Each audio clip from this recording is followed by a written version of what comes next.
Hi everyone, happy Friday. It's Jen Kwam in British Columbia, Canada. I would love when you guys hop on to let me know where you're watching from and let me know what platform you're on. I'm all about working smarter. So I'm using some really cool technology. So right now I'm on YouTube, Instagram, and Facebook. So let me know which platform you're on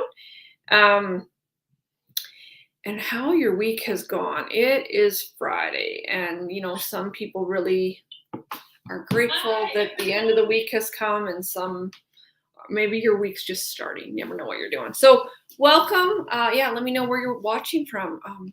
I have friends traveling all over right now, which is super cool. So I always like to see how far we can reach. So if you watched my stories today, I had promised that I would come live tonight and share some tips and tricks from a really amazing mentor I have that I've heard twice talk about how to compound our money and why we need to do that and how we can do that. I was at his home in Utah at the beginning of September for 3 days, and this hour and a half session that he did blew my mind. It's been something that I have been trying to do for a very long time, and my husband and I have been trying to compound our money. And we're kind of at that age where we're uh, probably at the height of our income. We're hoping to have that grow every year, but now's kind of the time, right? And because, well, I'll go through that. I'll go through that, how everyone kind of gets here. So anyway, if you are interested in growing your wealth, here's some tips and tricks. So I was at this mentor's house in September.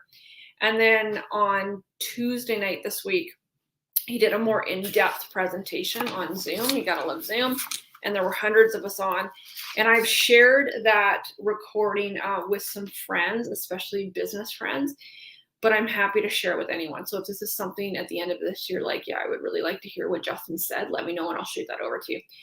So really, really good tips. So he said things that struck me both times I've heard him talk about this because I have been there. Justin is a few months younger than I am, and he's a multi-millionaire, and he truly has come. He's first generational wealth, and he has self-made and come up all by himself, him and his wife. And they're the kindest, sweetest people. But the fact that he and I are the same age, I'm like, yeah, it's possible, and have very similar stories and backgrounds. So I have a background where there was not money in our family. Every dollar was very hard worked for, and every dollar had to stretch into 2 and 10, maybe sometimes.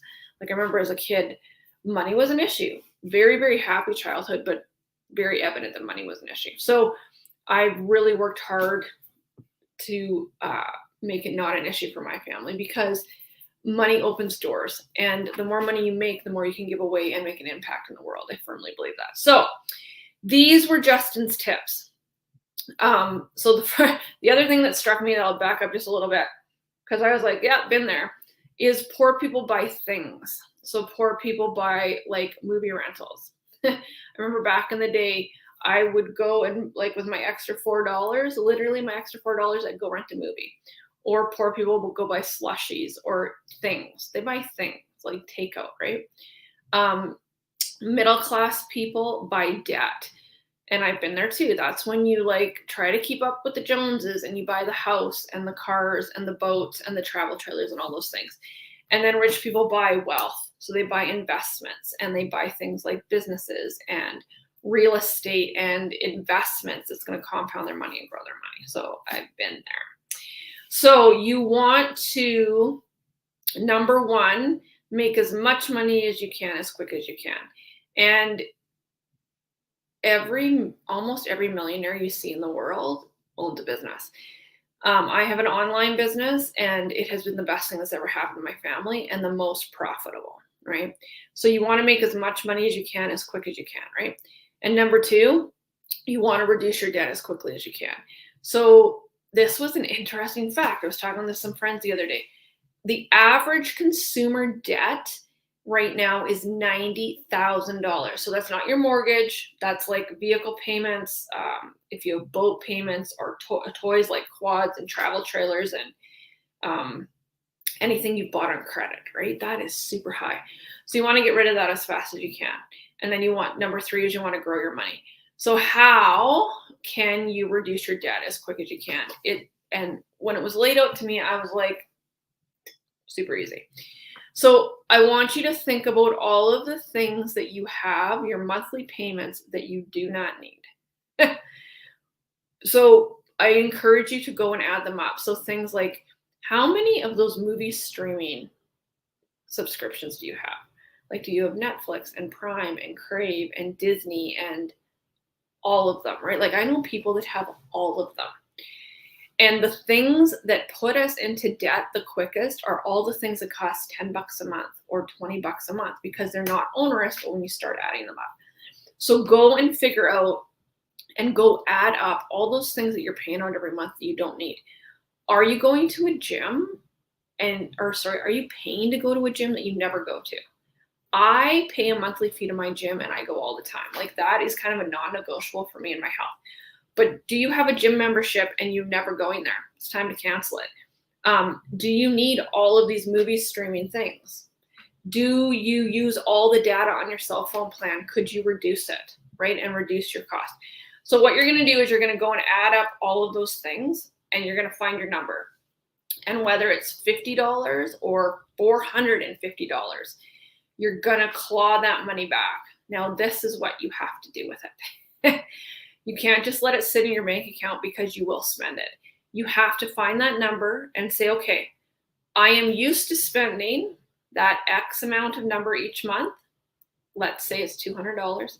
I'm now going to take that $200 and I'm going to invest it somewhere so it compounds and it grows my money for me. Okay. And if you have consumer debt, the first thing you're actually going to do with that extra $200 a month is you're going to pay off your consumer debt first. So you're always going to figure out how fast can I make as much money as I can? And then you're going to do this number 2 step where you're going to add up all those things that you don't need. Okay. So let's just say, for easy math, it's $200. Okay. You're going to cancel all those things. You're going to have $200 extra dollars. Okay. You're going to take that and you're going to just plow it on to your consumer debt. Okay. And try and pay that down as fast as you can. Then when you're done paying off your consumer debt, you're then going to take that money, that same money, and invest it and compound your money. Okay. And why is it important to do this in a down economy? Because time is going to pass anyway. Time is going to keep marching on. And how would you like to come out of this? Like, Wall Street is saying the US seems to be a little bit ahead of us. Like, the recession's coming. Some of my American friends say it's here. Canadians, I think we're headed there too. And that time is going to pass anyway. And it's actually super smart if you can invest in a recession, because when the market rebounds, you're going to be the one there to benefit from it. So take this time to set yourself up. And I don't want to hear I'm too old. Like, that's an excuse and a limiting belief. We're looking at some different options. And I was talking to my son about this today, who's 21 and has disposable income because he has done such a good job at entering the workforce when he was 18 and is such a saver. And I'm like, okay, now we need to, and he has invested his money since he's 18. He's in such a good financial position. Like I said to him today, I said, I wish that people had told me this when I was your age. Like, I remember having to borrow money. He's the same age now that I was when I had him. And I said to him today, I remember having to borrow money for groceries when you were a baby at your age. And he is in such a good position that I'm like, you want to take this money, this extra money you have, and invest it, because you literally could be a millionaire by the time you're 30 or 40, right? Like, that's the power of investing. So it's never too late, my friends, right? And this is the other thing that really, really struck me, and let me know if this is true for you, is none of us, and I always first to raise my hand, none of us increase our income and lower our expenses. None of us do that. So the average person enters the workforce when they're 18, and then say by the time you're 25, if you've entered a profession, maybe like say nursing or whatever, your income's gone up. Your expenses at 18 to now 25 have not stayed the same, because you have extra income, you've gone and bought other things, right? So it's okay. Like, that's absolutely normal. Everyone's like that. But how would it feel if you could reduce all of that consumer debt and start putting money aside that compounds and grows when you're doing nothing? Because I don't know what you guys, but I cannot work more hours in the day, but I want to grow my wealth because I have goals that are going to happen. I have manifested this. I've quit saying one day in the future. Like, I have targeted goals for when we're going to snowbird, right? And I'm not waiting till I'm 65, right? I'm just not doing that. We're going to do that well before. So that was just a dabble of kind of what Justin, my amazing friend and mentor, had shared. And it fires me up because I know how much this can help people, because I have been there. I have been there when there is more month than there's paycheck, and I just know these possibilities. So if you're interested in me sending you that video, let me know. It's really, really good, and it just talks more about this. So I'm happy to send you that in a message or a text. Just what should you say down below? Just say video, and I'll send it over. I hope you guys all have an amazing Friday night. I am going to watch my son play hockey online, and tomorrow I'm going to watch him play in person, so that's pretty cool. It'll be a great weekend. All right, everyone, have a great night. Just drop the word video in the comments if you want this. Bye.